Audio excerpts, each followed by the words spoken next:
arme nucléaire mooy mbir mi États-Unis am na arme nucléaire Chine am na arme nucléaire boo amee arme nucléaire tu es libre boo amee ay sous-marin à propulsion nucléaire kenn du la laal lii mooy liberté bi d'abord bu nekkoon beneen réew moo jàll sans Chine États-Unis da lay baare beneen réew bu amul arme nucléaire bu jaaroon sans Chine yorul ay sous-marin à propulsion nucléaire américains yi dañu lay téye est-ce que yéen a ngi comprendre un peu est-ce que vous m'entendez un peu partagez le live s'il vous plaît tapotez et partagez le live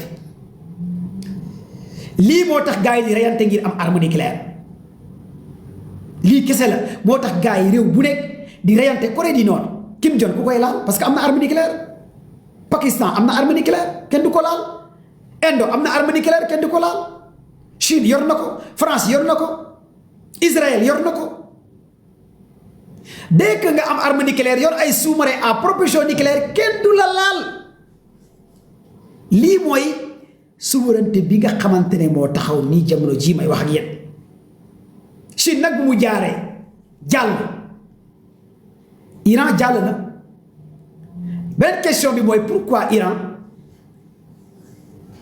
jaar ci barrage yu Donald Trump bi aussi les Iraniens ginnaaw bu Chine jàlle Iran jot na jàllale beneen navire de guerre boo xamante ne à pavé drapeau Iran la beneen question bi ngeen war a comprendre mooy lan moo tax Iran aussi jàllale navire am alors que Iran en personne moo war a faire face avec les Américains xam ngeen lan moo xew ak lu tax Iran jàllale fii nag moo gën a yéeme ci loolu les Iraniens dañoo envoyé message les Émirats arabes ma wax leen lan moo nekk ci message bi démb Dubaï port Koweït port les Émirats arabes et ak seen port yi Arabie Saoudite Koweït tous ces ports yu nekk dans le Golfe Persique dans le Moyen-Orient Iran dafa envoyé ay rapport yi xam ngeen lan moo ci nekk américains yi dañoo ne bépp port bu Iran yor bu naree jàllale dans les eaux internationales États-Unis day bombarder les bateaux iraniens Iran ne les alliés yéen alliés États-Unis yi lay xamal mooy waa port Koweït port Arabie Saoudite port Dubaï tous ces ports yu nekk dans le Moyen-Orient Iran envoyé ne leen benn navire benn port Iran bu ko États-Unis bombardé taalee dans toute la région du Moyen-Orient port yëpp lay taal yéen ñi nekk xaritu États-Unis lii mooy communiqué bi Iran envoyé ses alliés américains est-ce que yéen ngi comprendre fii Iran lii moo tax Arabie Saoudite bind bataaxal ne Trump na quitté dans les eaux internationales par le biais de Mohammed Ben Salman ne jaajëf waa Iran lii moo waral lan moo tax arab yi nee nañ Trump na fexe quitté gars yi partagez leen live s'il vous plaît dama leen di expliquer fii ngeen comprendre un peu lan moo xew ci diggante bi lan moo tax barrage Trump bu échoué Trump dafa échoué carrément Iran dafa xamal gars yi yéen réew yi nga xamante ne yéen a ngi liggéey ak États-Unis Dubaï port am na Dubaï port lu fa nekk kenn xamul nu mu toll mais xalaatal Iran bombardé Dubaï port wala Saoudi port wala Koweït port wala dans les Émirats arabes ces ports la xalaat leen Iran taal tous ces ports kon Europe day taxaw Moyen-Orient bi day taxaw région bi day taxaw Iran lii la envoyé gars yi ne leen bés bu États-Unis taalee suñu benn port yéen alliés États-Unis ni ñu taalee base militaire américain yi taal consulat yi ak ambassade yi noonu la ñuy taalee yéen seen port yi bu leen neexee na ngeen xam loolu lii moo tax waral Arabie Saoudite ne États-Unis bul laal bul jege portu Iran dañ lay ñaan même bu nekkee dañuy jël alal xaalis jox la ko yow États-Unis bul bombarder benn port Iran xaritoog musiba naaru laay lii la lay indil moo tax xaritoog américain yi lii la lay indil xaritoog waa musiba naaru laay la est-ce que dañu comprendre fii enjeu bi lii mooy les informations secrètes yi ma leen di jox yi tax États-Unis réagir envers les ports iraniens parce que question bi ngeen war a poser mooy pourquoi américains bombardé wuñ port Iran yi pourquoi américains bombardé wuñ les dépôts pétroliers Iran les champs pétroliers iraniens sont des questions qui méritent d'être posées. Pourquoi les Américains n'ont pas pu bombarder les ports pétroliers iraniens et les dépôts pétroliers iraniens et les champs pétroliers iraniens? Pourquoi? Comme vous comprenez un peu, King Poulo, merci pour les fleurs, les cadeaux, les cœurs. Tapez et partagez le live.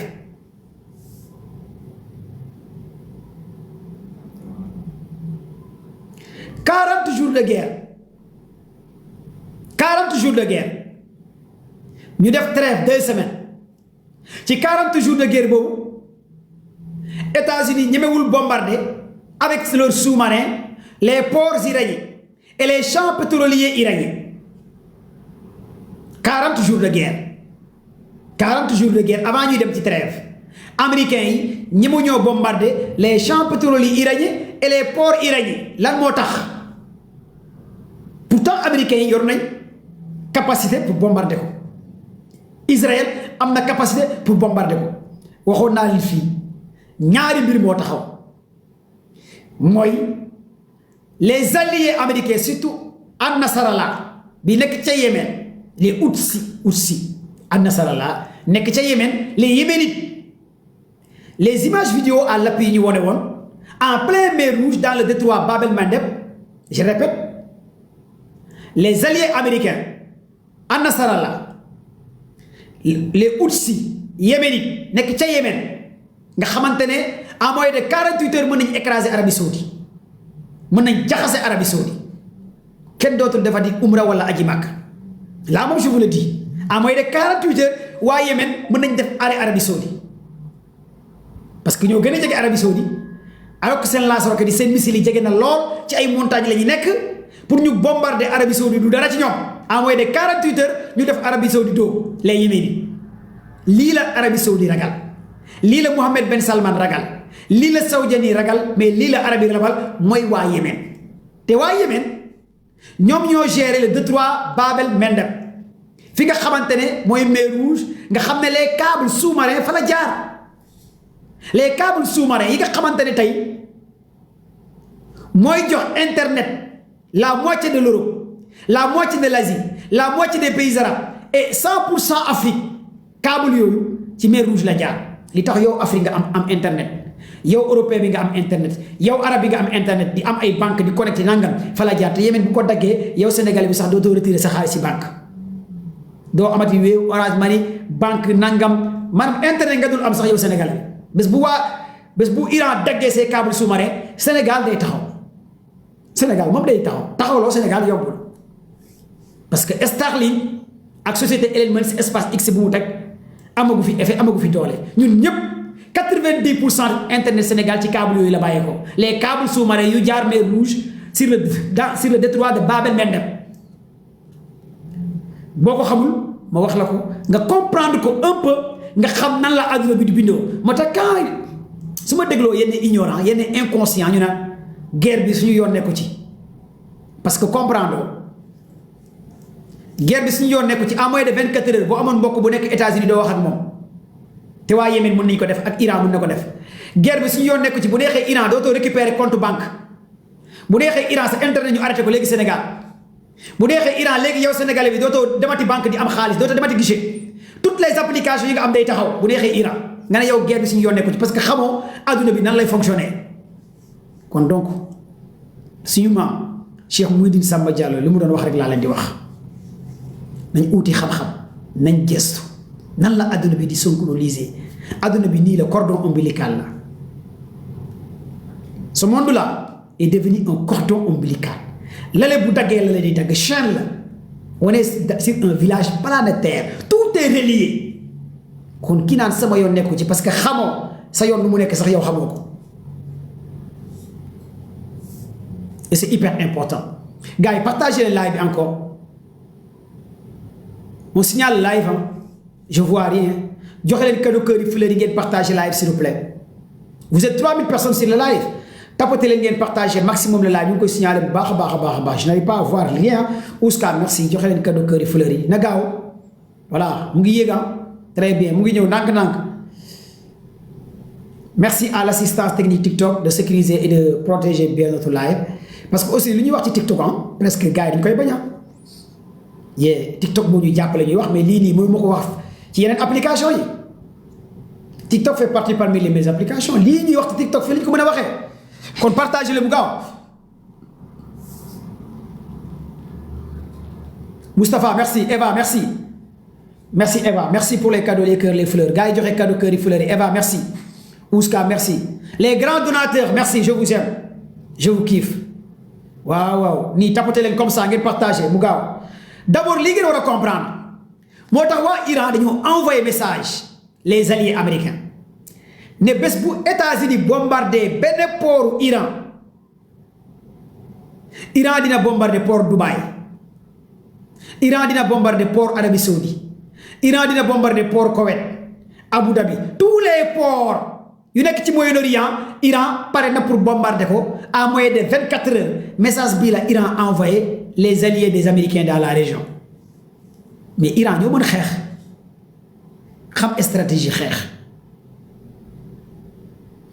waa Iran ñoo mën xeex xam ni ñuy xeexee lii moo tax allié réew naar yi wax Trump bul laal Iran bul laal pooru Iran yi lii moo tax démb ba tey blocus bi Trump def dafa mel ni ñàkk blocus moo gën parce que def nga blocus Chine jàllale na bato Iran jàllale na bato yaa ngi jàll comme tout le Mali amul benn bato bu ñu taal Trump waxoon na dina taal ay bato waaye léegi dëgg-dëgg Trump lan moo la teree taal bato yi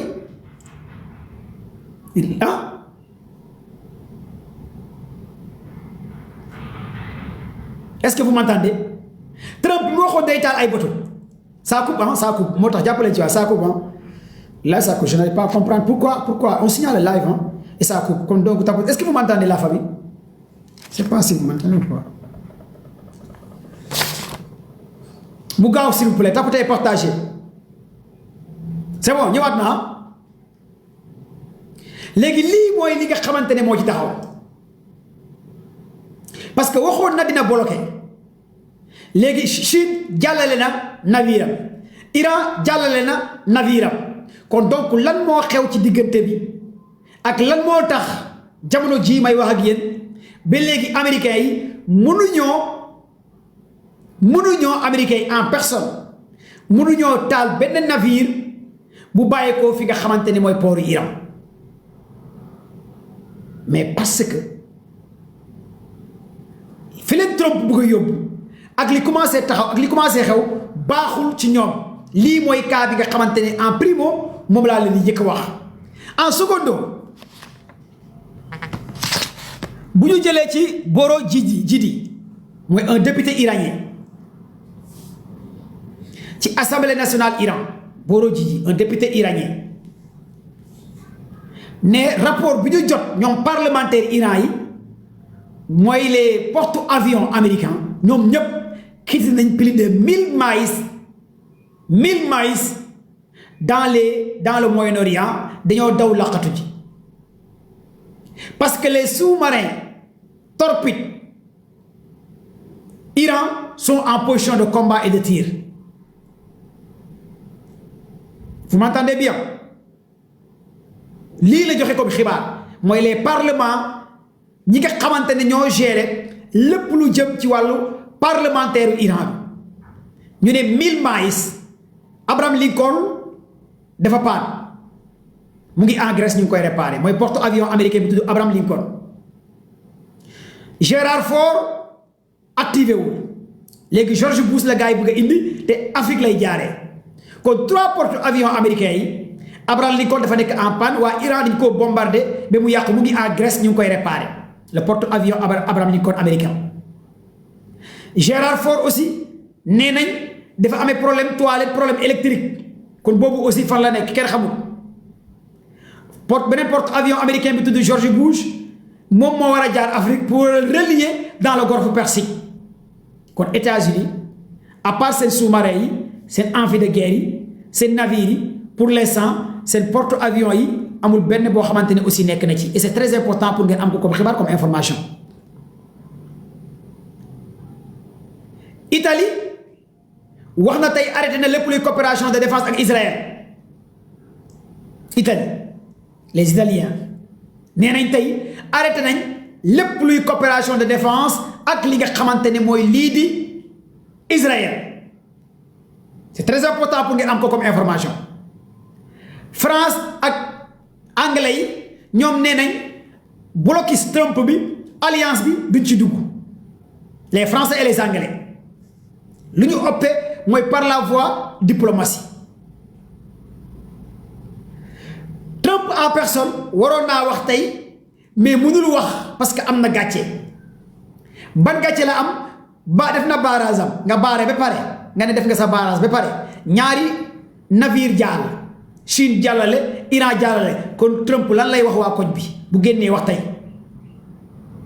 wala déggu leen baax fi may waxee dafa mel ni laay bi day dagg nag laay bi moom tey day dagg xaw ma lan moo xew mais ça coupe kon donc gars yi tapote leen bu baax ngeen partagé et je sens que ça coupe parce que sama vidéo yi day taxaw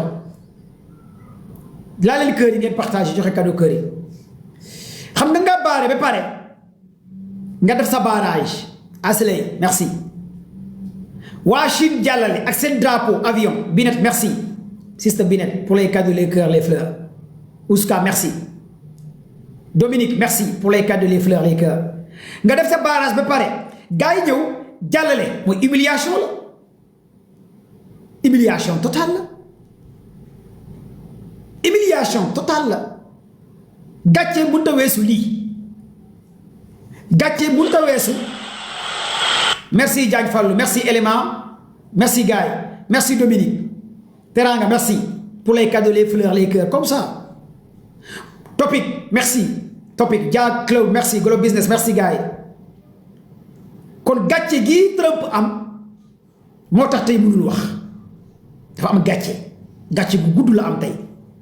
parce que mo baré mo yobbu ay marines baré wa Chine jallale sen bateau tay nga baare ba pare waa Chine ñëw ne la même ma jàll nga ne ko waa jàllal mais bu ma xoos comme nga taxaw ni nit ki ñëw naan la damay jàll américains yi Chine di jàll ni américains yi ni jàll leen fii mais bu ma kenn laal bu laal sama yére militaire yi bu leen ma laal ma ne l'essentiel damay jàll rek gars yi waa jàllal rek mais bu leen ñu laal jàllal gars yi jàll waa Iran ñëw ne dañuy jàll waa américains yi jàll na rek mais bu leen ma laal gars yi ñëw jàllaat nii la cas bi demee ah te américains yi ñoo waxoon dañuy taal gars yi dañuy taal bateau bu fa jaar ñu taal ko léegi da ngay jàll bu laal bu ma laal américain yi léegi tërëm bu naa ku leen xusi xam nga guerre bi li ma ci gën a neex mooy la mythe des États-Unis est tombée enfin maanaam fi gars yi tegoon américains yi les jeux du monde yàlla nangam léegi États-Unis la mythe dafa daanu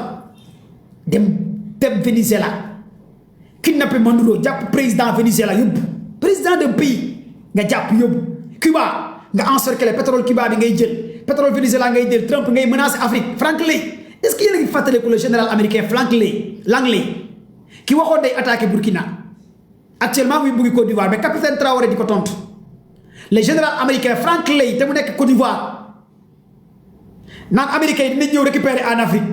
mais tey américain yi seen tubé yaa ngi yëngu de Iran dafa yëngal seen caay Iran moo yëngal seen caay seen tubéy seen trait Iran da leen a yëngal talatuñ sax Afrique kon képp kuy nit rek na nga ñaanal waa Iran dañoo sauver honneur parce que Iran mit bi gars yi tegoon États-Unis fu ñu tegoon États-Unis yor na lu ne am na lu ne léegi amul dara bu nekkee Iran day dem bi imposer américains yi ne leen détroit d'Ormuz suñu moomeel lay doon duñ ci négocier c'est la ligne rouge détroit d'Ormuz c'est la ligne suñu moomeel la région bi la mu la Moyen-Orient région bi base militaire américaine da ngeen di quitter mu neex mu naqari da ngeen di quitter Abu Dhabi Koweït Arabie Saoudite Bahreïn fu ngeen mënti nekk dans les Émirats arabes américains da ngeen a war a quitter dans tous ces bases militaires kan moo mës a xalaat ci àdduna un pays musulman dina imposer États-Unis ñi nga xamante ne ñoom ak Israël ñoom dajaal la ñuy jaamu dajaal mooy seytaane parce que ñoom ñooy dooleel seytaane ci àdduna bi gis ngeen Trump attaqué na Prince Léon prince bi nga xam musul am da ko attaqué Trump musul am dans l'histoire Pape Léon la attaqué pape bi Trump da ko attaqué carrément te musul am ci président américain di attaqué ay Pape Léon da ko attaqué mais parce que Trump dafa jaaxle parce que pape bi il a été très clair jullit ñi defuñ dara chrétien yi te jullit ñi ak chrétien yi benn lañ dañoo bëggante seen biir kon waa Dajjal ñoo bëgg a jaxase àdduna bi waa Dajjal yi mooy Israël ak li nga xamante ne mooy lii di États-Unis ñooy prôné Dajjal boobu léegi nag waa Iran ce sont les envoyés de Dieu envoyés d'Allah waa Iran yàlla moo leen yónni pour ñu protéger diine l'islam lii ngeen war a comprendre ci doctrine bii nii yàlla moo ne baatu seytaane du jóg tim baatu Allah lii moo commencé génn ci guerre bi kon baatu Allah bi dafa commencé taxaw ci kaw baatu seytaan ci suuf te waa Iran baatu Allah la ñu yor regardez les pays arabes tey ñu ñëwee sukk jëbbalu envers les Iraniens pays arabes yi nga xamante ne te yéen ñëpp jàppoon ngeen ne ces pays arabes foofu la yàlla nekk ndekete yàlla nekku fa ay Arabie Saoudite ay Émirats arabes ak Koweït ak nangam ndekete siiru Allah bi nekkatu fa siiru Allah baa ngi Iran tous ces pays arabes lenn kese la ñu leen di xoolee surtout Arabie Saoudite mooy yeneen yàlla Muhammad bi fa nekk tombe di prophète mais au-delà de ça baatu Allah bi nekku fa siiru Allah bi nekku fa amaana sax Sénégal la gën a nekk ci réewu arab yooyu parce que seule la voix de Dieu mooy commencé yëg ci kaw lii la guerre bi wone lii la Iran wone tey bu ñu demee ba les alliés de l'OTAN ah mooy Kaaba gi rek les alliés de l'OTAN taxaw carrément ne Trump d'accord alors que États-Unis mooy financer ces pays ne du ñu ànd ak yow ci guerre bi mais lan la ñu ragal mais c'est la puissance nucléaire technologie d'information d'écoute bi nga xamante ne Iran am na ko tous ces pays là lan moo tax jàppale ñu Trump ci barrage am bi gars yi ñu ngi ñëwaat ci live bi ñu koy signaler waat de jàppale ci combat bi waaye jàppale ci combat bi s'il vous plaît dama leen bëgg a expliquer un peu pour ngeen comprendre partagez le mu gaaw s'il vous plaît tapotez partagez le live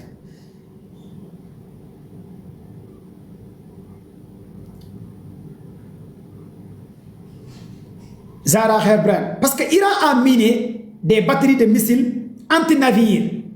les services de renseignement américains NIC ak CIA ñoom nee nañ Iran li mu def ci détroit d'Ormuz bi États-Unis Fatimata Zahra merci bu ñu jegee à quelques kilomètres ils vont couler les navires américains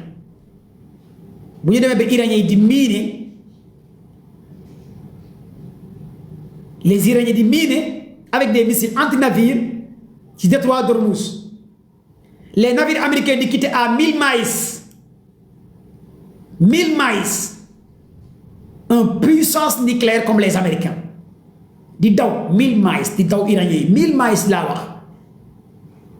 États-Unis baare Iran utiliser ay navires merci Fatima pour les cadeaux merci pour les cadeaux les fleurs les cœurs Fatima Zahra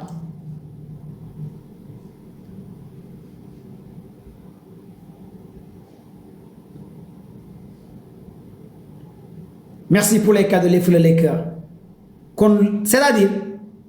li nga ci war a mën a jàngat mooy Iran dafa provoquer américains yi en plein saut international les Iraniens voulaient combattre les Américains en plein saut international pour lan pour couler loo seen amphi de guerre yi lii la Iran soxla woon États-Unis a compris léegi Trump xam na ne bu amatee ay quelques pertes de soldats américains day daanu il a perdu beaucoup de soldats xam na ko te États-Unis ñoom bu ñu amaatee yeneen perte soldats c'est fini mais imaginez que les sous-marins yi nekk dans le détroit d'Ormuz kan moo leen di commandé les sous-marins russes yu fa nekk les sous-marins JL2 JL3 de type 094 à propulsion nucléaire chinois ku leen di commandé et les torpilles iraniens yéen ñëpp xamoon ngeen ci mois de janvier la marine russe la marine chinois ak Iran nekkoon nañu di def ay manœuvres militaires mais kan moo waxoon ne ces sous-marins là nekkuñ ci ndigalu waa Iran est-ce que Russie ak Chine bàyyiwul Iran di commander ces sous-marins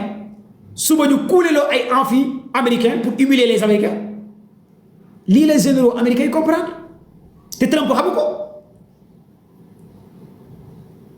parce que ñaari condition moo am barrage bi Trump defoon ñaari mbir ñoo tax mu def ko barrage bi ñaari réew moo taxoon mu def ko la Russie et la Chine Chine lan la wax Trump ne ko ñun mën nañ jënd pétrole russe muy benn bu ñu neexee mën nañ dem Russie jënd fa pétrole sans ñu jënd Iran à travers mer Caspienne foofu nga xamante ne Iran dafa frontalier avec Pakistan avec Kazakhstan les pays de les pays Balkans et la Russie Iran am na fa près de 2 à 3 ports ci mer Caspienne di exploiter ay pétrole Iran mën na fa jaayee pétrole bi encore naviguer jàll léegi dans ce cas là États-Unis bu taxawee les eaux internationales di barrer avec des amphis chaque jour ñaata moyens la américains yi di fay ci industrie de guerre combien de millions de dollars américains la ñuy fay chaque jour un amphi bu fa nekk nga war faa nekk 2 semaines 1 mois c'est beaucoup d'argent la ñuy fay porte-avions 3 porte-avions nga génnee ko ñaata alal la États-Unis war a fay loolu yëpp boo ko cumuler mooy budget militaire américain di commencer daal ci en moins de 40 jours les Iraniens parviennent chuteloo li nga xamante ne mooy industrie de guerre américain yi kon loolu humiliation totale la envers les Américains de deux Russie am na pétrole Russie bu jëndee pétrole jaar fa États-Unis baare Russie ba pare États-Unis lever sanctions yi envers les Russes kon ban njëriñ la am yow lever nga sanction envers les Russes nga naan da ngay baare Russie te yow doo taal navire Russie kon Trump li muy def xamu ko parce que dafa mer moo tax da wax nañu sax ci alxuraan boo meree bul xuloo bul saaga bul wax toogal nga naan ndox Trump dafa waroon toog ñu may ko ndox mu naan Trump fu mu ne dafa mer give me some water am drink jën ko waroon jox ndox mu naan pour mu dal li parce que yëfu dof rek lay def instant yi yéen ñi nekk Amérique fexe leen ngeen ut ndox jox Trump mu naan non dof la parce que li muy def nii ba njëriñ la yow baare nga gars yi di jàll baare nga tey Chine ñëw jàll ne la may ma jàll Chine jàll nga ne nii bu ma laal moo xusi léegi kuy jàll nii ngay def bu ma laal yow ci buntu bi nga taxaw yaa baare nga taxaw ci buntu bi nga ne baare nga ba pare léegi Chine ñëw war a jàll nga ne mën ngaa jàll mais bu leen ma laal Iran bi ngay xeexal ñëw jàll léegi lu tax nga baare Trump attends yow je vous demande si ça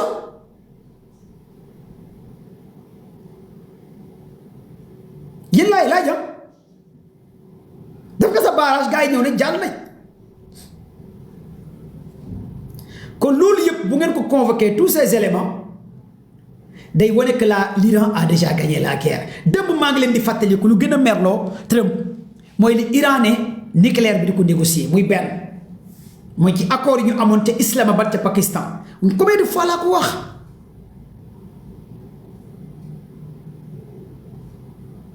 kii nee na Trump dañ koo liggéey kan moo liggéey Trump xanaa Sénégal waa Sénégal ñoo liggéey Trump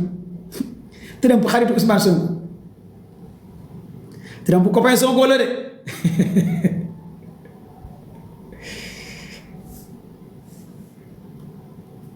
c'est-à-dire li ngeen war a jàngat ci lii rek mooy nekk jamono jii may wax ak yéen tey Liban ak Israël ñu ngi négocier pour jàmm am ca lii di États-Unis jamono jooju moom waa Hezbollah ñu ngi avancé bu baax biir Israël Naim Hassan le dirigeant Hezbollah nee na négociation yi amul benn njëriñ te négocié wul ak Liban négocié wul ak Israël kon waa Hezbollah ñoom nee nañ dañoo négocié wul ak réew bii di Israël kon lii ngeen war a jàpp comme xibaar comme information waa Hezbollah ñoom dañoo ne ñoom négocié wuñ ak li nga xamante ne mooy lii di Israël waa Hezbollah ne négocié wuñ ak lii di Liban te d'accord wuñ Liban ak Israël di négocier parce que Israël baaxuñ ay nit ñu bon lañ te pare nañ encore pour rey leen à tout moment kon ñoom guerre rek xeex rek ku mën sa morom duma ku mën sa morom duma foofu la waa Hezbollah taxaw leneen li ma leen di wax ngeen war koo comprendre mooy waa Yémen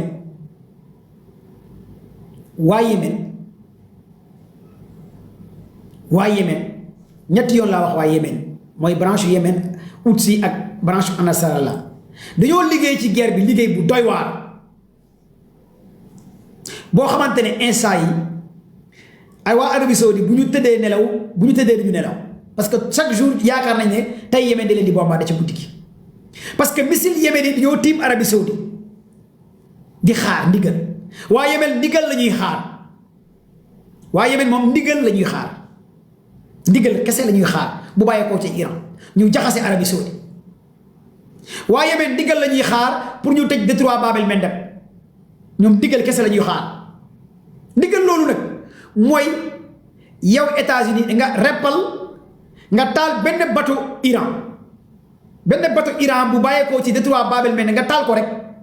bu bàyyeekoo ci détroit d'Ormuz nga taal ko rek mooy jeex nga waa Yémen ndigal la ñuy xaar damaa xamul ndax yéen Sénégal yéenay jox waa Yémen ndigal pour ñu wàccee Arabie Saoudite wala yéen a dul joxe ndigal mais jàppale ne daal waa Yémen ndigal la ñuy xaar ndigal li nag fan lay bàyyeekoo ci Sénégal wala waa Touba Iran la Touba di am na benn quartier bu fa nekk tudd Touba Iran man j'aime bien waa Touba guerre bi waa Touba ñu ma ci gën a sonal waa Touba surtout sëriñ si ak oustaz si imam yi ñoom dañoo bëgg guerre bi moom waa Touba maa ngi leen di siyaare baax a baax waa Daaru Xudoos waa 28 waa Médiana waa marché Ocass Guédé Sumpuga Godduga waa Touba moom guerre bi seen guerre la gars yi dañoo commando bàyyi guerre bi mais waa Touba Iran maa ngi leen di siyaare baax a baax waa Touba moom guerre bi seen guerre la waaw sama mbokk murid yi guerre bi moom seen guerre la yenu naa ko de mais yéen tamit yenu ngeen ko rek waa Touba maa ngi leen di siyaare baax a baax yaare naa leen de waa Guédé waa Mbusoobe waa Paaleen waa Sumpuga waa Médiana waa Alomga waa Ocass waa Daaru Xudoos Médiana waa Parcelles waa Ndindi bu Sëñ Fallu Touba dama ko maîtriser nag parce que liggéey naa fa 3 ans a maîtriser Touba quartier yëpp laa xam juróom-ñaari penc yëpp laa xam leneen li ma leen di mënti wax pour ngeen war koo comprendre mooy alliés yi nga xamante ne ñoo nekk ca Irak mooy jihad islamique ak résistance bi nekk ca Irak waxoon naa leen lépp li nga xamante ne États-Unis green zone mooy ambassade États-Unis bu nekkoon ca Irak bu gënoon am doole gars yi dañ koo taal te loolu bokk na ci lu humilier États-Unis lu gën a am doole ak charte yi nga xamante ne lii di Iran teg na ko ci kaw Islamabad kon lii bokk na ci li ma leen bëgg a wax en résumé balaa may ñëw ci deuxième partie bi Mariama Ba merci pour ma jël quelques éléments